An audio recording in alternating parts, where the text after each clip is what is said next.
이번 1등에 당첨된 자들의 삶이 어떻게 달라졌는지를 취재한 내용이었습니다. 일반 복권 말고요, 1등입니다.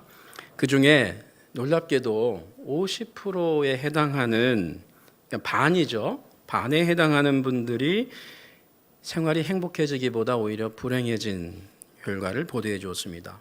이 가운데에는 응답을 원치 않은 분들도 있었기 때문에 사실 다 응답했다면 더 내용이 안 좋지 않았을까, 이런 추론을 하더라고요.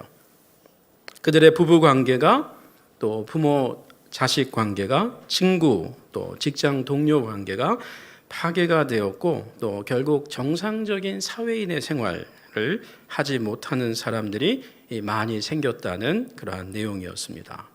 어떤 분들은 괜찮은 직장을 다니고 있었는데 괜히 그만두고 그러다가 나중에 직장도 잃고, 그런 경우도 소개가 되었습니다. 여기 응답한 분들은 우리처럼 되지 말라라고 하는 그런 어떤 입장에서 용기를 냈다라는 말도 덧붙였습니다. 로또 복권이 복이 아닌 재앙권을 된 셈입니다. 오늘 우리가 읽은 성경은 사무엘상입니다. 이스라엘 역사의 사실 실질적으로 마지막 사사라고 할 수가 있습니다. 사무엘의 아들들도 사사가 됩니다만 성경을 보면 의미 있는 마지막 사사로서는 이제 사무엘을 이야기합니다. 이 사무엘의 사사 시대가 끝나고 이제 왕정 정치로 이제 바뀌게 되는 것이죠. 그 전에는 이제 족장, 아브라함, 야곱, 이런 족장 시스템이었고, 광야 시대 때에는 이제 모세가 리더십을 발휘해서 이스라엘을 이끌었던 것입니다. 가나안 땅에 들어가면서 이제 사사 시대가 지역마다 하나님께서 일하시는 방법이었습니다. 오늘 우리가 읽은 성경, 이 사무엘상은 원래 이제 상하로 구분되어 있습니다만, 원래 히브리어로 기록된 이 성경, 히브리어 성경은 사무엘서입니다. 그래서 같이 한 권으로 되어 있습니다. 이것은 열왕기 상하도 마찬가지입니다. 열왕기 상하도 이렇게 한 권으로 되어 있고요, 또 역대기 상하도 한 권으로 되어 있습니다. 근데 이 세 가지의 공통점은 사무엘서, 또 열왕기서, 그리고 역대기라고 하는 이 책들은 다 이스라엘의 역사를 잘 소개해주고 있는데, 이 단권으로 된 의미가 잘라서 읽으면 안 된다는 것이겠죠. 물론 우리가 이제 상하 있어도 큰 잘못은 없습니다만, 일단 한 권이었다는 것을 우리가 좀 기억할 필요가 있습니다. 그런 점에서 이 사무엘서는 사사 시대가 끝나면서 이스라엘 역사가 어떻게 왕을 세우면서 이제 왕정 시대로 나아가는지를 보여줍니다. 특별히 앞부분, 이 사무엘상으로 얘기할 수 있는 앞부분은 베냐민 지파의 사울이 이스라엘의 왕이 되는 것을 소개합니다. 그러니까 첫 번째 왕이죠. 첫 번째 왕. 그리고 이 첫 번째 왕이 어떻게 세워지고, 그리고 어떻게 몰락했는지가 사무엘상입니다. 사울이 죽고 그의 아들들도 다 죽습니다. 그리고 그 중간에 이미 사울 지파, 즉 베냐민 지파가 왕권을 유지할 수 없는 재앙까지 맞이한 것을 사무엘상은 소개해 줍니다. 반면에 사무엘하는 이제 유다 지파인 다윗이 어떻게 왕으로 등극하게 되는지를 소개해 줍니다.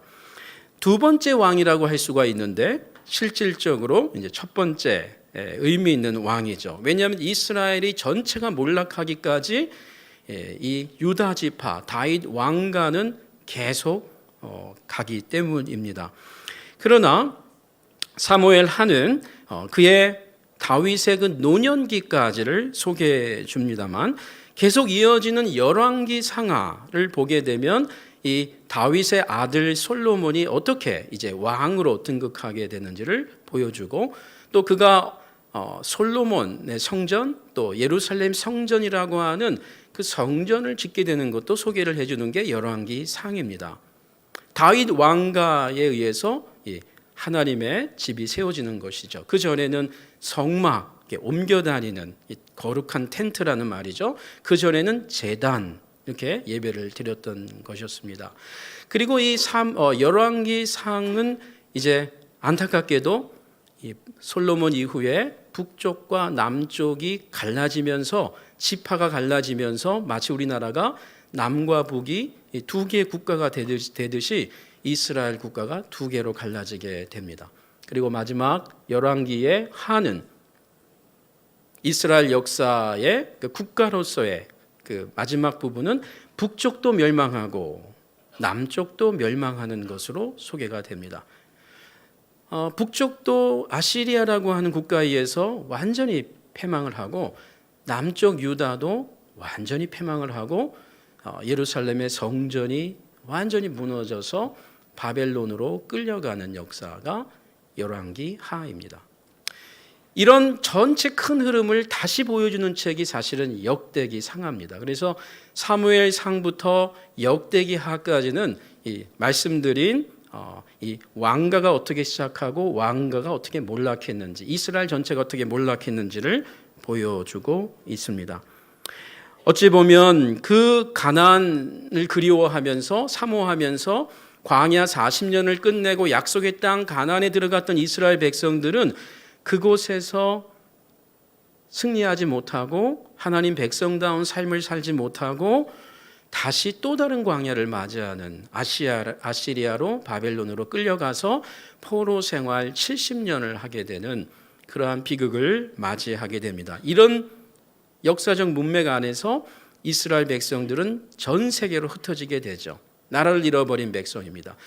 여러분, 나라를 잃어버린 BC 586년, 예수님 오시기 586년 전에 완전히 나라를 잃어버리고 나서 이스라엘이 다시 나라를 회복한 것이 1970년대입니다. 40년대이죠. 정확하게는. 그러니까 여러분, 어마어마한, 우리는 70년 동안 40년, 약 40년 동안 나라를 잃었다 이렇게 뭐 얘기할 수가 있잖아요. 근데 400년도 아니고 어마어마한 2000년 넘는 역사를 땅을 잃어버리고 나라를 잃어버린 백성이었습니다. 근데 놀랍지 않습니까? 언어를 잃어버리지 않았어요. 그들의 언어를 잃어버리지 않았고 야훼 신앙을 갖고 있는 참 특이한 민족입니다. 저는 지난 9월 첫째 주일에 이스라엘 역사의 한복판에 있었던 다윗 왕을 보면서 인생의 합타임이란 제목으로 오늘 이 땅을 살고 있는 우리의 인생을 좀 바라보았습니다. 오늘은 9월 마지막 주일을 맞아서 사울 왕을 보면서 하나님의 축복은 이란 제목으로 다시 한번 우리의 인생을 성찰해 보기를 원합니다. 하나님은 사무엘을 통해 사울을 이스라엘의 왕으로 세우십니다. 사무엘상 전반부에 해당합니다. 특별히 오늘 우리가 읽은 15장 1절에 보면 사무엘이 사울에게 이르되, 회상시키는 것이죠. 사실 9장과 10장에 더 정확하게 나와 있습니다. 여호와께서 나를 보내어 왕에게 사울에게 기름을 부어 그의 백성 이스라엘 위에 왕으로 삼으셨은즉 이제 왕은 여호와의 말씀을 들으소서. 사울에게 임한 하나님의 축복은 이스라엘의 첫 번째 왕이 되는 거죠. 지금도 베냐민 지파는 지금도 유대인들 가운데 자부심을 갖고 있습니다. 여러분, 신약 성경에 이 사울과 똑같은 이름이 또 있죠. 사울. 그렇습니다. 바울. 그가 뭐라고 그래요? 빌립보서에서 내가 베냐민 지파입니다. 그렇기 때문에 부모가 똑같은 이름을 지어줬는지 몰라요. 사울이라고. 그렇지만 이 사울의 아버지였던 기스의 베냐민 지파는, 사울의 아버지가 기스가 많았나 봐요. 기스인데 이 베냐민 지파는 사실 1세기의 자부심을 가질 만한 그 당시는 지파가 아니었습니다. 가장 그 자존심도 강했지만 열등감이 가장 많았던 지파가 베냐민 지파였습니다. 근데 베냐민 지파 가운데에서 기스 집안의 사울이 왕이 된 것입니다. 이것은 오늘날 로또 복권 1등에 당첨되는 것보다 더 어려운 것이고 어떻게 보면 정말 축복이었습니다. 하나님의 축복이 임한 것입니다. 우리가 성경을 보면 앞부분에 각 지파에서 1000명씩을 불러냅니다. 그 1000명을 아무나 불러냈겠어요? 이제 왕을 세우는 과정 속에서 사무엘이 1000명씩을 뽑으라고 그럽니다. 그러니까 얼마나 유능한 사람들 남들을 뽑았겠습니까? 그런데 그 1000명을 다 도합을 하면 만약에 레위 지파까지를 합한다고 치면 12,000명이 되는 거예요. 그 12,000명 중에 한 명이 된 거예요. 그러면 여러분 그럴 거예요. 로또 당권보다는 쉽네 뭐. 그런데 여러분 이걸 아셔야 돼요. 하나님께서 이 사무엘을 통해서 각 지파에 1000명씩을 모으라고 하기 전에 이미 하나님이 사무엘을 통해 사울을 왕으로 지목했어요. 그래서 사람들을 다 모아놨지만 그 12,000명 또는 11,000명이 되는 사람들을 제비 뽑기를 시작하는데, 지파부터 뽑기를 시작하는데 마지막에 사울이 된 거예요. 다른 사람들이 아무 말 할 수 없도록 하나님은 이미 사울이 될 것을 택하셨고, 그 택함을 그냥 지목한 게 아니라 제비 뽑기를 하는데 된 거예요. 그러니까 이런 거예요. 내가 복권 당첨될 걸 알고 샀는데 정말 된 거예요. 이런 확률입니다. 이런 확률. 그러니까 실질적으로도 어려운 것이죠. 수많은 사람들 중에서 사울은 이스라엘 왕으로 결국 선택을 받았습니다. 그래서 사울이 왕이 되었을 때 사실 주위 사람들이 왕으로 인정하려고 하지 않았어요. 막 반대합니다. 왕을 세워달라고 해놓고. 왜요? 너무 보잘것없는 지파에 너무 보잘것없는 사람이거든요. 키는 컸어요. 성경에 보니까. 그런데 사울 스스로가 굉장히 괴로워하고 당황스러워합니다. 내가 왕이 된다는 것은 불가능하다는 것을 사무엘을 통해서 지목을 받았을 때 제비 뽑기 전에 이미 제가 어떻게 그런 사람이 됩니까? 말도 안 됩니다. 라고 그는 당황스러워합니다. 사무엘상 9장 21절입니다. 사울이 대답하여 이르되 나는 이스라엘 지파의 가장 작은 지파, 보잘것없는 지파에 속한 베냐민 소속입니다. 또 나의 가족은 베냐민 지파 가운데에서도 가장 보잘것없는 집안입니다. 말씀드린 대로 기스가 많이 난 집안이에요. 그래서 기스 아버지를 봐도 그 할아버지를 봐도 뭐 없어요. 그런데 사울이 뽑힌다고 그 제비뽑기 들어가기 훨씬 전부터 사무엘이 그런 말을 했을 때 믿을 수가 없는 겁니다. 물론 사무엘도 인간적으로 뽑았으면 못 뽑았을 거예요. 하나님께서 사울을 지목해 준 것이에요. 그래서 사무엘도 그냥 그것을 따라간 것이었습니다. 그래서 이런 말을 합니다. 당신이 어찌하여 내게 이같이 말씀하십니까? 잘못 오신 겁니다. 지금도 늦지 않았으니까 다른 분을 찾으셔야 됩니다. 이런 말을 사울이 했어요. 그 후에 사울은 실제로 시간이 지나면서 불가항력적으로 왕이 됩니다. 사무엘상 10장 1절입니다. 이에 사무엘이 기름병을 가져다가 사울의 머리에 붓고 입맞추며 이르되 여호와께서 내게 기름을 부으사 그의 기업에, 이 그의 기업은 하나님의 기업이라는 말이에요. 이게 무슨 말입니까? 이스라엘 백성은 하나님의 기업이에요. 하나님의 재산이에요. 하나님의 소유예요. 이미 출애굽기에서 그 말을 합니다. 모세를 통해서. 이스라엘 백성은 여러 열방 중에서 내가 택한 나의 소유, 나의 백성, 거룩한 제사장. 다시 한번 사무엘을 통해서 사울에게 주지시키는 거예요. 이거 너 이스라엘 왕이 된다고 그래서 네가 마음대로 할 수 있는 사람들은 아니고 내 백성, 내 소유, 내 재산이야. 그러니까 대리로, 청지기로 치리하는 것이야 라고 하면서 하나님의 기업의 지도자로 삼게 됩니다. 여기 머리에 기름을 부었다는 말은 그 당시에 아주 고급 그 감람유를 붓는 것을 말해요. 붓는 거죠. 기름을 붓는 것이요. 이 기름을 붓는다는 것은 사실은 제사를 드릴 때 희생 제물에 기름을 부었습니다. 그러면 그게 번제가 되어서 확 타오르죠. 오늘날로 말하면 조금 문맥은 틀리지만 이런 바베큐 같은 거 할 때 휘발유 이렇게 뿌린다든지 이렇게 하면은 불 확 타죠. 완전히 하나님께 드림이 된다는 거예요. 기름 부음 받은 자. 그러니까 구약에는 기름 부음 받은 자들이 많았어요. 이걸 히브리어로는 메시아라고 그래요. 메시아들이 많았어요.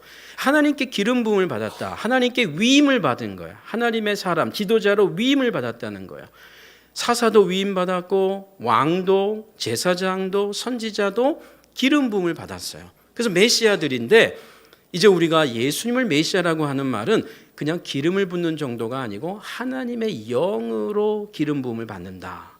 그래서 고유명사의 그 유일한 하나님의 리더, 하나님의 지도자, 하나님이 우리를 구원하실 자라는 말이 이제 신약의 메시아 예수, 기름 부음을 받은 자 이렇게 우리가 말을 하는 것입니다. 자, 지금 사무엘을 통해서 사울이 기름 부음을 받았습니다. 그리고 왕이 됩니다.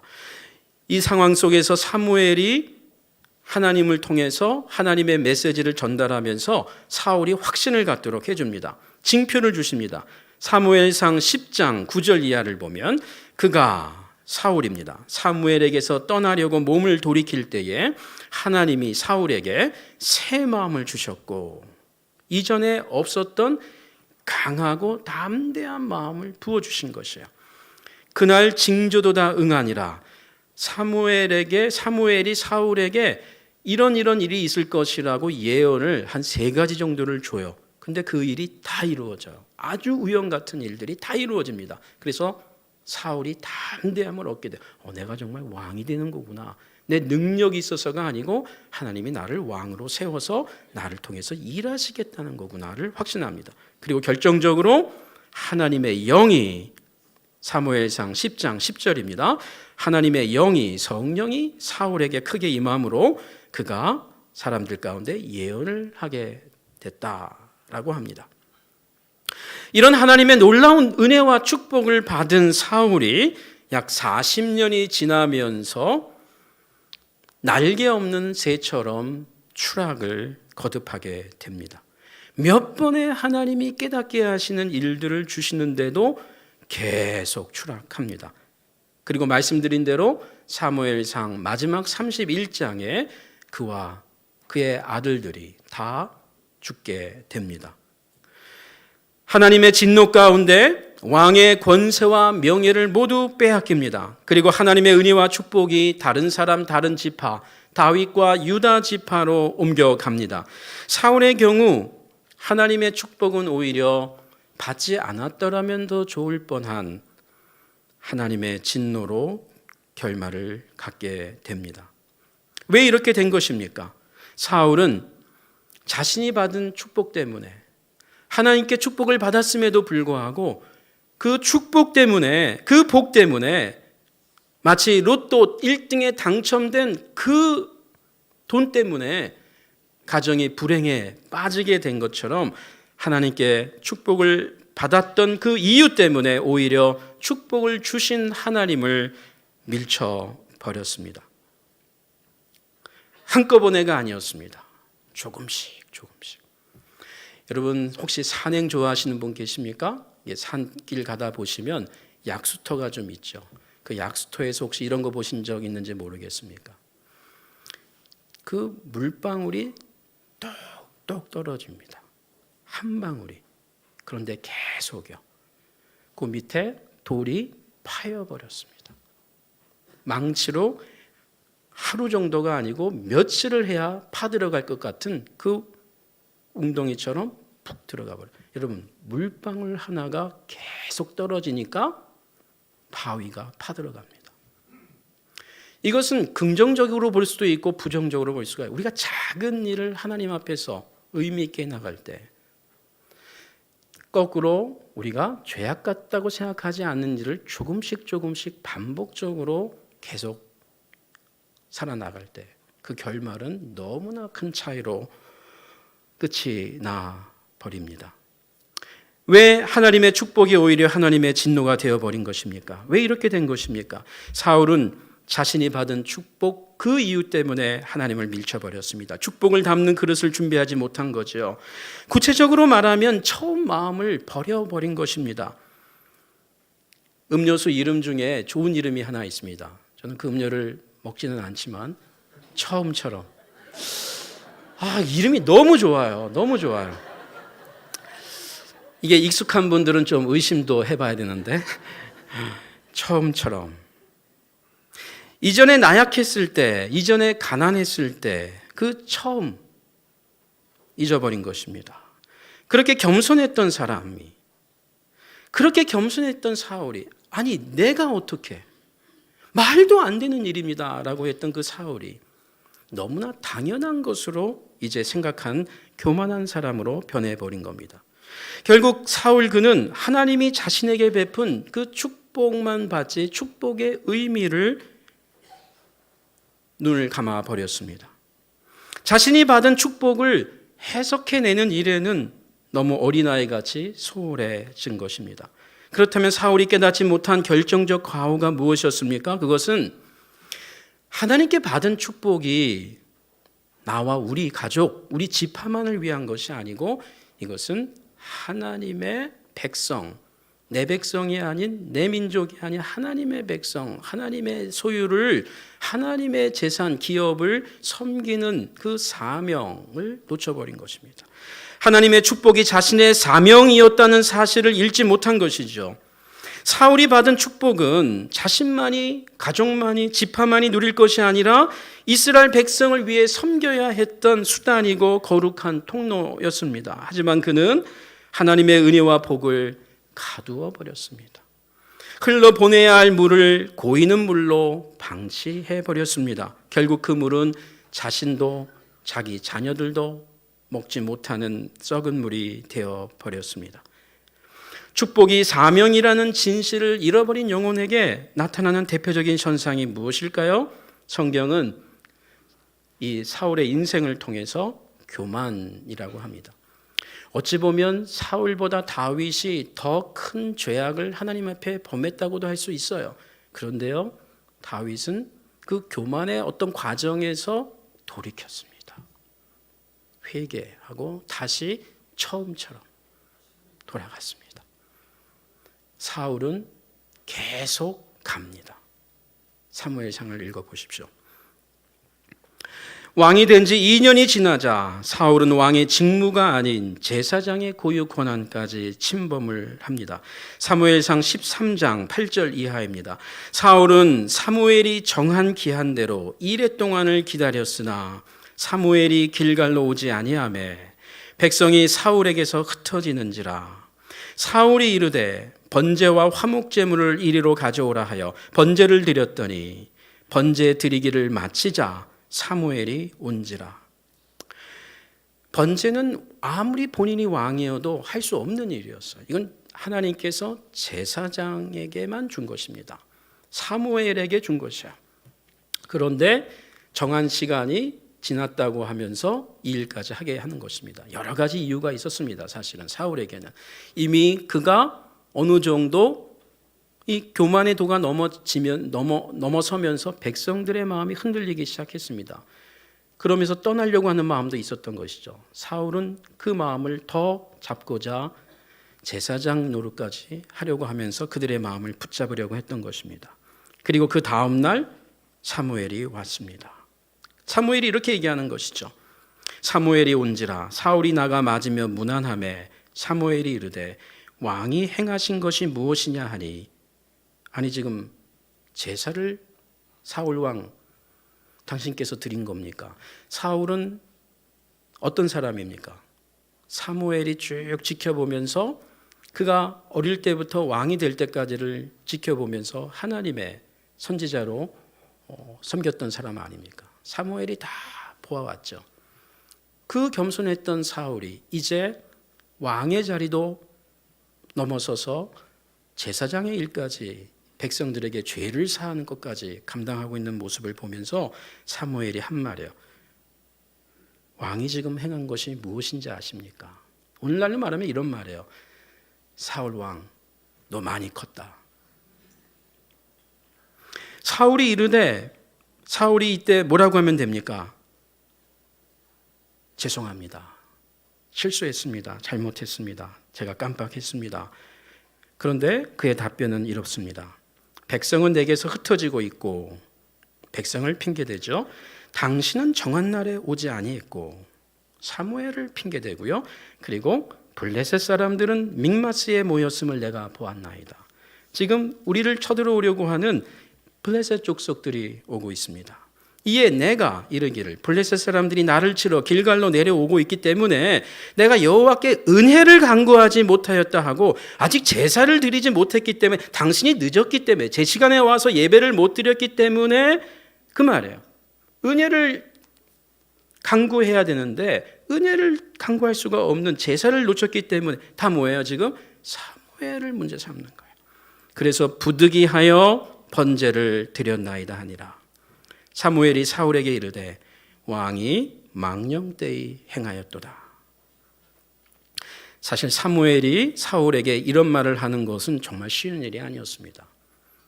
이미 사울은 왕으로서 분명한 지위를 갖고 있었거든요.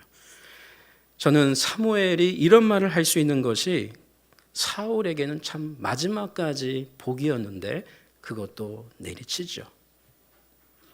성경에 보면 사무엘이 사는 날까지 하나님의 손이 함께했다라는 말도 나옵니다. 사무엘이 그냥 침묵할 수도 있었어요. 그러나 그는 죽음을 각오하고 당신이 망령되게 행했습니다. 하나님의 말씀을 전하는 사무엘입니다. 왕의 하나님 여호와께서 왕에게 내리신 명령을 지키지 아니하였도다. 만약에 그 명령을 순종하였더라면, 그리하였더라면 여호와께서 이스라엘 위에 왕의 나라를, 베냐민 지파를 영원히 세우셨을 것이거늘 지금은 왕의 나라가 베냐민 지파의 이 가문이 왕가가 길지 못할 것이라. 여호와께서 왕에게 명령하신 바를 왕이 지키지 아니하였으므로 여호와께서 그의 마음에 맞는 사람을 구하여 여호와께서 그 사람을 다윗이죠. 그의 백성의, 하나님의 백성의, 다윗의 백성 아니죠, 사울의 백성도 아니죠, 하나님의 백성의 지도자로 삼으셨느니라.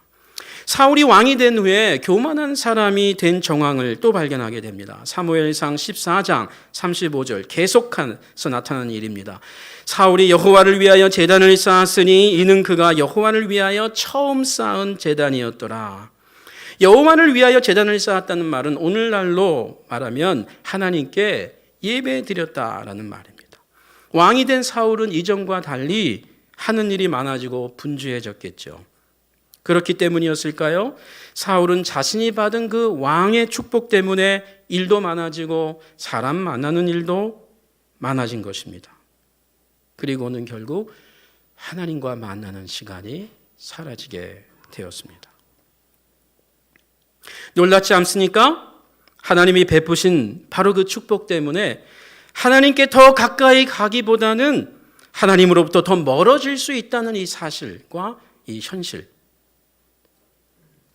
하지만 이런 일은 성경과 교회 역사 안에서 종종 볼 수 있는 교훈입니다. 물론 어떤 분은 하나님께 받은 그 은혜와 축복 때문에 더 하나님께 나아가는 사람도 적지 않습니다. 그러나 제가 오늘 여러분과 나누고 싶은 것은 하나님의 축복을 받았음에도 불구하고 바로 그 축복 때문에 하나님으로부터 점점 멀어지는 일들이, 사람들이 성경에도 있고 교회 역사에도 있다는 것입니다.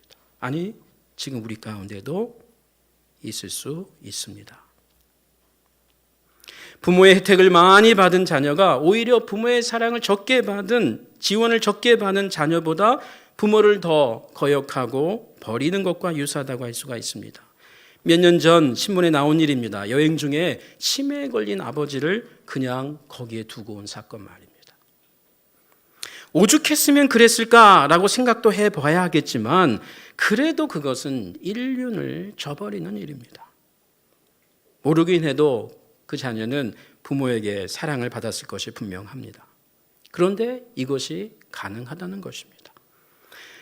사울의 교만은 여기서 그치지 않습니다. 오늘 우리의 본문이 이 상황을 보여줍니다. 먼저 사무엘상 15장 1절에서 3절입니다. 사무엘이 사울에게 이르되 여호와께서 나를 보내어 왕에게 기름을 부어 그의 백성 하나님의 백성 이스라엘 위에 왕으로 삼으셨은즉, 다시 회상시키는 겁니다. 9장과 10장에 이 내용이 그대로 현재형으로 있고 이건 회상시켜 주는 거예요. 내가 세운 것도 아니고 하나님께서 당신을 부르지 않았느냐. 그때 당신이 얼마나 두려워하면서 우리 집이 아닌 거 아닙니까 하면서 당신이 얘기한 적이 있지 않냐. 그거 기억나지 않느냐. 그걸 회상시키는 것이죠. 그러면서 하는 말입니다. 이제도 늦지 않았습니다. 이제 왕은 여호와의 말씀을 들으소서. 계속 기회를 주시는 거예요, 하나님은. 만군의 여호와께서 이같이 말씀하시기를 아말렉이 이스라엘에게 행한 일, 곧 애굽에서 나올 때에 길에서 대적한 일로 내가 그들을 벌하노니, 이거 무슨 말이죠? 출애굽할 때에 아말렉 족속이 모세와 이스라엘의 민족을 홀대했습니다. 그것을 지금 상기시키면서 하나님께서 이제 사울의 때에 힘을 갖게 된 이스라엘 백성들을 통해서 이제 징벌하시는 거예요. 이 본문을 보면 하나님이 뒤끝이 있다. 뒤끝이 있습니다. 뒤끝이 있는데 자기를 위한 뒤끝이 아니고요. 우리를 보호하고 우리를 더 하나님의 백성답게 만들기 위해서 뒤끝이 있습니다. 뒤끝이 있다고요. 그래서 바울은 히브리서는 이런 말 하지 않습니까? 부모가 그 자녀를 방치하면 부모가 아니라는 것이죠. 하나님이 그 자녀를 징치할 때, 징계하는 그 우리의 아버지이기 때문이라는 것. 오히려 내버려 두는 것은 더 큰 징벌이 되겠죠. 자, 지금 이 하나님께서 사무엘을 통해서 사울에게 주는 명령입니다. 이제 네가 왕이 됐고 이스라엘 백성들이 힘을 갖게 되었으니 그때 너희 조상들의 그 홀대받은 것을 갚으라는 것입니다. 하나님 언약 백성을 무시한 것, 하나님을 무시한 백성에 대한 징계였죠. 지금 가서 아말렉을 쳐서 그들의 모든 소유를 남기지 말고 진멸하되 남녀와 소아와 젖먹는 아이와 우양과 낙타와 나귀를 죽이라 하셨나이다 하니 사무엘을 통해 하나님의 메시지를 받은 사울이 어떻게 행동합니까? 15장 7절에서 9절입니다. 사울이 하윌라에서부터 애굽 앞 술에 이르기까지 아말렉 사람을 치고 아말렉 사람의 왕 아각을 사로잡고 칼날로 그의 모든 백성을 진멸하였으되 사울과 백성이 아각과 그 양과 소의 가장 좋은 것과 또는 기름진 것과 어린 양과 모든 좋은 것들을 남겨놓고 진멸하기를 즐겨 아니하고 가치 없고 하찮은 것은 진멸하니라. 여러분, 오늘 우리가 아침에 읽은 이 15장 앞부분을 보면 이 아말렉은 20만이고 이스라엘 백성은 만이에요. 그러니까 20대 1입니다. 그런데 또 이겼거든요. 그러면서 하나님이 주신 말씀이에요. 전리품 취하지 말라. 내가 계속 보호해 주겠다. 이것은 이스라엘 백성에 대한 교훈이기도 하고 사울에게 주는 교훈이기도 해요. 아직 기회가 있다. 나에게 힘이 있다. 너가 아니다. 왕권이 나에게서부터 시작된 것이다. 그런데 그는 전쟁의 전리품을 나쁜 것은 버리고 좋은 것들은 남겨놓았다는 것입니다. 전에는 사무엘을 통해 전달되는 하나님의 말씀을 겸손히 따르던 사울이 왕이 된 후에는 자기 스스로 옳고 그름을 판단하는 주체가 돼버린 것입니다. 내가 이걸 할까 말까의 주체가 하나님의 말씀이 아니라 지금 나의 형편에 따라서 좌우를 했던 것입니다. 사울이 왜 양과 소의 가장 좋은 것 또는 기름진 것, 어린 양 모든 좋은 것을 남겼다라고 답변합니까? 15장 15절에 나오는 사울의 답변을 봅니다. 여전히 여기서도 또 한 번 기회를 주는 거예요. 왜 이런 일을 했습니까? 라고 했을 때 이때 사울은 또 거짓을 행합니다. 사울이 이르되 그것은 무리가 아말렉 사람들에게서 끌어온 것인데 이스라엘 백성이 당신의 하나님 여호와께 제사하려고 하여 양들과 소들 중에서 가장 좋은 것을 남김이요 그 외의 것은 우리가 진멸하였나이다 하는지라. 여러분, 왕정시대입니다. 그 당시 왕은 장군이에요. 다윗도 왕이 되고 장군이었어요. 전쟁에 함께 나갑니다. 왕의 명령과 허락이 없이는 할 수가 없는 일입니다. 그런데 사울은 지금 성경이 말했죠. 사울과 그 백성은 좋은 것들은 남겨놓았다. 사울이 먼저 얘기한 거예요. 좋은 것들은 죽이지 마라. 그런데 지금 그 어려움에 처했을 때 다시 한번 하나님의 사람 사무엘 앞에서 무리가 그랬습니다. 이스라엘 백성들이 예배 드리려고 예배도 거론할 만큼 자신의 죄악을 가리고 핑계대고 합리화하고 있습니다. 하지만 성경을 자세히 보면 앞뒤로 이것은 모두 거짓말인 것이 아주 자명합니다.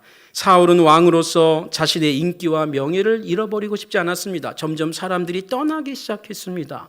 자신이 하나님으로부터 멀어지는 것을 의식하지는 못하고 왜 사람들이 나에게 떨어져 나갈까? 나의 왕됨을 자꾸 부정할까를 의심하고 불안해하면서 이번에 좋은 기회다 해서 좋은 것들을 취하고 그것을 백성들에게 하사품으로 주듯이 해버린 것입니다. 그런데 하나님께 예배드리기 위해서 그들이 따로 취한 것입니다 라고 또 한 번의 거짓 증언을 했던 것입니다. 여러분, 저는 이 본문을 보면서 신약 성경의 한 본문이 오버랩이 됩니다. 예수님께서 그 당시 그렇게 믿음 좋았던 바리새인들과 유대인들을 향해서 하는 말이죠. 왜 너희들은 부모 공경하기를 거부하고 거절하느냐 했을 때 유대인들이 이런 말을 하죠. 고르반입니다. 고르반이라는 말은 아람어로 히브리어로 하나님께 드리기 위해서 따로 떼놓은 것입니다. 성경에 하나님보다 더 귀한 분이 어디 있습니까? 우리 부모님도 귀하지만 하나님께 드리기 위해서 내가 따로 떼어놓은 것이기 때문에 지금 부모를 내가 공양하기가 어렵습니다 라고 얘기한 거예요. 예수님께서 책망을 하시죠. 왜요? 하나님께도 안 드리고 부모도 공양 안 하고 자기와 자식, 가족만, 자녀들만 먹이려고 했던 것을 예수님이 아시고 책망했던 겁니다. 여러분, 그때 회개해야 되는 것인데 하나님의 이름으로 자기의 죄를 합리화하고 있는 그 모습 말입니다. 사울은 왕으로서 자신의 인기와 명예를 잃어버리지 않게 하나님의 말씀도 무시합니다. 그런 불순한 동기를 숨기면서 사울은 오히려 백성을 핑계대고 예배까지 거론하고 있습니다. 이런 상황에서 사무엘의 유명한 선언이 나오게 되는 것입니다. 교만과 거짓의 옷을 입던 사울을 책망하시는 사무엘의 말이 아니요 하나님의 말씀이었습니다. 15장 22절이죠. 사무엘이 이르되 여호와께서 번제와 다른 제사를 그의 목소리를 하나님의 목소리를 청종하는 것을 좋아하신 같이 좋아하시기나이까. 순종이 제사보다 낫고 듣는 것이 순양의 기름보다 나으니 하나님께 순종하는 것이 하나님의 말씀을 듣는 것이 핑계된 제사, 자기 중심적인 예배보다 낫다는 것입니다. 이는 거역하는 것은 점치는 죄와 같고 완고한 것은 사신, 거짓신, 우상에게 절하는 죄와 같음이라. 여러분 지금 겉으로만 보면요 예배드린 거예요. 오늘날로 말할 때 헌금한 거예요. 그런데 사무엘은 뭐라고 그럽니까? 아니 하나님은 뭐라고 하십니까? 그거는 거역한 것이다. 완고한 행위이다. 예배가 아니고 헌금이 아니다. 이것은 그 시대의 사울에게만 하는 메시지가 결코 아닙니다. 오늘 잠자고 있는 우리의 신앙을 깨우는 하나님의 음성입니다. 오늘날로 말하면 이런 말이죠. 하나님은 요란한 예배 행위와 많은 헌금보다는 예배자의 정직한 마음과 진실된 생활 가운데 과부의 두 렙돈을 더 좋아하신다. 시편 51편 17절에 나오는 다윗의 기도가 우리의 기도가 되기를 원합니다. 하나님께서 구하시는 제사는, 하나님께서 찾고 계시는 예배는 상한 심령을 갖고 나오는 예배자다. 제물이기 이전에, 예배의 어떤 준비이기 이전에 예배자 자신이라는 것이, 내가 네 심령을 보고 싶다는 것이에요. 옷을 보기 전에, 물질을 보기 전에, 봉사 직책을 보기 전에 우리 심령을 보고 계시는 하나님, 하나님이여 상하고 통회하는 마음을 주께서 멸시하지 아니하시리이다. 다윗의 기도죠. 그렇습니다. 하나님, 나를 회복시켜 주십시오. 옛적 같게 하옵소서. 그 가난할 때 나의 심령으로 돌아가게 하옵소서. 내가 기도를 할 때에도 간절했던 나의 심령이 다시 회복되게 하여 주십시오. 마태복음 5장 3절, 4절, 8절에 언급된 예수님의 기도가 우리의 기도가 되어야 할 것입니다. 심령이 가난한 자는 복이 있나니. 지금 우리는 우리의 마음이, 우리의 삶이 너무 윤택해져 버렸습니다. 어느 순간부터. 물론 어려운 분이 있다는 걸 압니다. 그러나 10년 전, 20년 전, 30년 전, 아니 우리 부모님 세대보다 우리가 지금 어렵게 삽니까? 그런데 우리는 지금 무엇을 불평합니까? 저 사람보다, 저 집보다, 저 자녀들보다. 끝이 없는 것이죠. 그래서 우리는 우리나라의 경제가 좋아지기를 위해서 기도합니다. 우리가 해야 될 기도입니다. 그러나 그 기도도 중요하지만 하나님, 내 삶에서 내가 추려야 할 것, 하나님 자녀답게 살아야 될 것이 무엇인지. 여러분, 더 가지고 더 많이 소유하고 그러면 그럴수록 더 많은 걱정, 더 많은 시간, 더 많은 노력이 필요한 것입니다. 그러다 보니까 하나님께서 그 자리까지 올라가게 한 그 축복이 사명이 되는 것이 아니고 오히려 그것 자체가 목적이 되어버린, 그래서 하나님도 놓치게 되는, 이것이 역사의 교훈이요 사울 인생의 교훈입니다. 애통하는 자는 복이 있나니 그들이 위로를 받을 것이며, 요즘 위로받기가 어렵습니다. 왜요? 위로해 주는 사람이 없어서요? 아니요. 위로하는 사람들 많이 있습니다. 하나님의 말씀이 우리를 위로해 줍니다. 그런데요, 우리의 마음이 너무 높은 곳에 있는 거예요. 작은 선물을 받았을 때 옛날에는 그것이 정말 고마웠어요. 그런데 이제 작은 걸 받으면 이 사람이 나를 뭘로 알고 이런 걸 주나? 그 선물 준 사람의 마음과 그를 위한 기도하는 마음은 사라지고 이제 자기에게 필요한 것만 소중한 선물로 생각하게 되는 그런 시대에 위로받는 것은 어려운 것입니다. 애통하는 자가 위로를 받습니다. 마음이 청결한 자에게 복이 있나니 그들이 하나님을 보게 됩니다. 하나님이 안 보이신다고요? 하나님이 안 보이신다고요? 우리의 마음이 불결하기 때문입니다. 저와 여러분의 마음이 하나님을 떠나 있기 때문에, 하나님이 있을 수 없는 곳에 가 있기 때문에 하나님이 안 계신 것처럼 보이는 것이죠. 사울이 하나님께 받은 축복은 그것 자체가 목적이 아니었습니다. 그것은 사울이 이웃과 공동체와 민족을 잘 섬기라고 하는 그의 사명이요, 그의 가족의 사명이요, 그 베냐민 지파의 축복이었던 것인데 그 책임과 사명을 버렸던 것이었습니다. 하지만 사울은 안타깝게도 하나님의 복을 받은 이후로부터 내리막길 인생을 걷게 됩니다. 받은 복을 너무 붙잡다가 그 복을 주신 하나님도 놓쳐버린 것입니다. 예배의 감사와 감격도 잃어버린 것입니다. 자신이 해서는 안 될 자리까지 하게 되는 교만 때문에 자신의 사명도 내동댕이 쳐버렸습니다.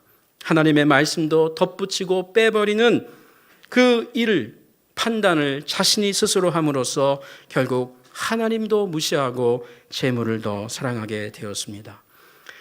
여러분, 하나님의 아들 나사렛 예수야말로 하나님께 받은 메시아의 축복과 특권과 권세를 하나님의 백성을 위해서 모두 다 쏟아 부어주신 분이 아닙니까? 그것이 나의 축복이 아니에요. 축복만이 아니요, 그것을 통해서 내가 가야 할 사명이 있다. 오늘과 내일 가야 하리니 선지자가 예루살렘 밖에서 죽는 법이 없다. 어디서 죽어야 할지를 아는 사람, 언제 죽어야 할지를 아는 사람, 언제 말을 스탑해야 할 줄을 아는 사람, 언제 말을 담대하게 할 줄을 아는 사람, 말을 할 때 침묵하고 침묵할 때 말하면서 내 명예, 내 이름, 나를 위해서는 조용하지 못하고 국가와 공동체와 교회를 위해서 침묵하는 이런 일은 우리에게 없어야 되겠습니다. 여러분, 김영석 교수님을 아십니까? 연세대학교 철학과 명예교수이죠. 60년, 70년대에 많은 대학생들에게 어마어마한 영향을 끼친 분입니다. 연세대학교의 철학과 교수로 있을 때 많은 책을 쓰면서 영향을 준 분입니다. 감사하게도 이분은 아주 신실한 크리스찬입니다. 1920년생으로 올해 나이가 99세입니다. 이분이 최근에 책을 한 권 또 냈습니다. 역시 베스트셀러가 됐습니다. 100년을 살아보니. 제목 붙일만 하죠. 99세니까요. 100년을 살아보니. 이 책에 보면 인생의 황금기는 20, 30대나 40, 50대가 아니고 60에서 75세라고 말합니다. 그러면서 진짜 부자는 돈을 많이 소유한 사람이 아니고 남을 위해서 돈을 쓸 수 있는 사람이다 라고 충고해 줍니다. 60세가 넘어서도 젊고 건강하고 행복하게 살 수 있으려면 욕심을 내려놓아야 합니다. 그리고 가급적이면 60이 넘어도 책을 열심히 읽으십시오. 그러면 겸손해지고 또 겸손해집니다. 왜요? 책을 읽을수록 내가 이런 것도 몰랐구나, 또 모르는구나. 책 읽는 사람은 새로운 지식과 지혜를 얻어 늘지 않는다고 그는 말합니다. 그리고 그리스도인들에게는 또 이렇게 당부도 했습니다. 성도는 나와 가정만이 아닌 그리스도인들은 사회와 민족과 국가를 사랑하는 사람이어야 합니다. 자신을 위해 산 것은 남지 않는다고요. 100년을 살면서 뒤를 돌아보니까 남을 위해 산 것만 좋은 기억으로 남는다라고 그는 글을 남겼습니다. 100세까지 건강하고 행복하게 살기 원하는 분이 혹 있습니까? 김영석 교수님이 쓰신 이 100년을 살아보니라는 책을 한번 읽어보시기 바랍니다. 성도 여러분, 더 좋은 계절입니다. 참 좋은 계절입니다. 조용하게 우리 자신을 돌아보기 좋은 시간입니다. 예수님을 믿은 지 몇 년 되셨습니까? 예수님을 알게 된 이후로 우리가 참 많은 복을 받지 않았습니까? 찬송가의 가사처럼 한번 세어보시기 바랍니다. 만남의 복, 친구의 복, 재물의 복, 결혼의 복, 가정의 복, 직장과 사업의 복, 건강의 복, 무엇보다 구원받은 영생의 복. 그렇다면 우리가 받은 축복을 통해 우리의 사명도 보시기 바랍니다. 받은 축복을 통해 더욱 값진 인생의 목적, 하나님의 영광을 위해서 살아나갈 수 있는 그 자리까지 나아가기를 원합니다. 이 가을에 새로운 복을 구하기 전에 우리가 이미 받은 복, 우리 교회가 이미 하나님께 받은 복을 헤아려 보면서 그 복을 발견하기 원합니다. 그리고 그 복으로 아직 예수를 모르는 분들에게 나눠주고 보여주고 이 예배당으로 초청도 하는 그런 10월이 되기를 원합니다. 기도하겠습니다.